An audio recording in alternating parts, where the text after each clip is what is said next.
শান্তিপুর নামের এক গ্রামে শেফালি শিয়ালিনী তার মেয়ে টুম্পাকে নিয়ে বসবাস করত। মিনা, আমি কাজে যাচ্ছি রে মা, তুই সাবধানে বাড়িতে থাকিস। আমি তাড়াতাড়ি বাড়িতে ফিরে আসব। ঠিক আছে মা, যাও, তবে তাড়াতাড়ি বাড়ি ফিরে আসবে। আমারও খুব আখ খেতে ইচ্ছা করেছে। তুমি আমার জন্য একটা আখ কিনে নিয়ে এসো মা। এখনকার আখ খেতে খুব মজা, খুব মিষ্টি। আচ্ছা ঠিক আছে রে মা, আমি বাড়িতে ফেরার সময় তোর জন্য বড় দেখে আখ নিয়ে আসবো। তারপর তুই মন ভরে খাস, কেমন?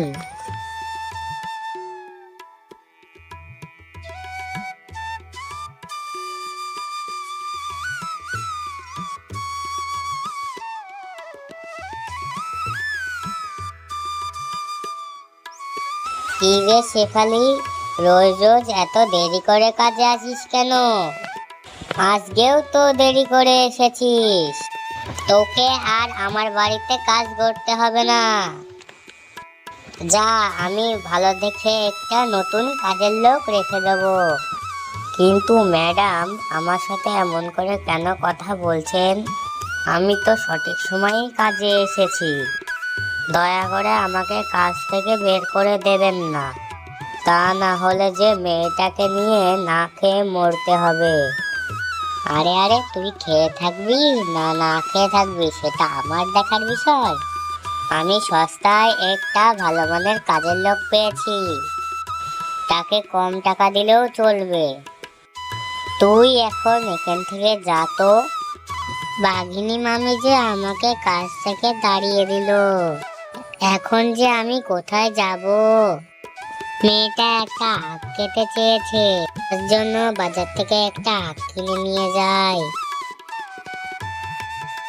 এরপর শেফালি শিয়ালিনী বাজার থেকে একটা আখ কিনে বাড়িতে চলে যায়। মা, তুমি আমার জন্য আখ নিয়ে এসেছো? আমি তো একটা আখের কথা বলেছিলাম, তুমি আমার জন্য দুখানা আখ কিনে নিয়ে এসেছো। দাও তো মা, তাড়াতাড়ি দাও, আমি মন ভরে আখ খাবো। মা, মা, তোমার এত মন খারাপ কেন? তুমি চুপচাপ হয়ে আছো, কি হয়েছে তোমার, বলো তো? না রে মা, আমি ঠিক আছি। কোথায় মন খারাপ? বাঘিনী মামি যে আমাকে কাজ থেকে তাড়িয়ে দিয়েছে, সে নাকি আমার থেকেও ভালো মানের কাজের লোক পেয়েছে, তাও নাকি সস্তায়। এখন আমি কাজ কোথায় খুঁজবো রে মা? এখন যে আমাদের না খেয়ে মরতে হবে রে মা। মা, তুমি কোনো চিন্তা করো না, আমার মাথায় একটা বুদ্ধি আছে। তুমি যে আখ দুটি এনেছো না, ছোট ছোট টুকরো করে কেটে আমাদের বাড়ির পেছনের জমিতে রোপণ করব। আর অনেকদিন পরে বড় হলে সেগুলো নিয়ে আমরা বাজারে বিক্রি করব। হ্যাঁ মিনা মা, তোর মাথায় তো অনেক বুদ্ধি। চল, এই আখ দুটো কেটে ছোট ছোট টুকরো করে পেছনের জমিতে রোপণ করে দিই। মা, এখন চলো তো তাড়াতাড়ি এই আখগুলিকে কেটে টুকরো করে আমাদের জমিতে রোপণ করি। এরপর মিনা আর তার মা সেই আখগুলিকে ছোট ছোট টুকরো করে তাদের বাড়ির পেছনের জমিতে রোপণ করে দেয়, আর তারা দুজন আখগুলির খুব যত্ন নিতে থাকে। ও মা, দেখো বাইরে কি সুন্দর বৃষ্টি হচ্ছে। আমাকে কাল থেকে আর আখের জমিতে কষ্ট করে জল দিতে হবে না, তাই না মা, বলো? আমাদের জমির আখগুলি এই বৃষ্টির জল পেয়ে খুব তাড়াতাড়ি বড় হবে।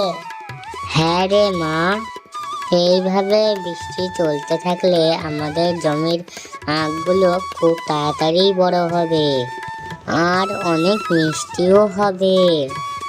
বাজারে ভালো দামে বিক্রি করতে পারবো। হ্যালো ছোট্ট বন্ধুরা, আমার এই ভিডিওটা ছাড়তে অনেক দেরি হয়ে গেছে, আমাকে ক্ষমা করে দিও। এই ভিডিওর পার্ট 2 আমি খুব তাড়াতাড়ি ছাড়ার চেষ্টা করব। ভিডিওটা যদি ভালো লেগে থাকে লাইক ও সাবস্ক্রাইব করে দিও। এই ভিডিওটা ছাড়তে আমার খুব লেট হয়েছে, ক্ষমা করে দিও প্লিজ।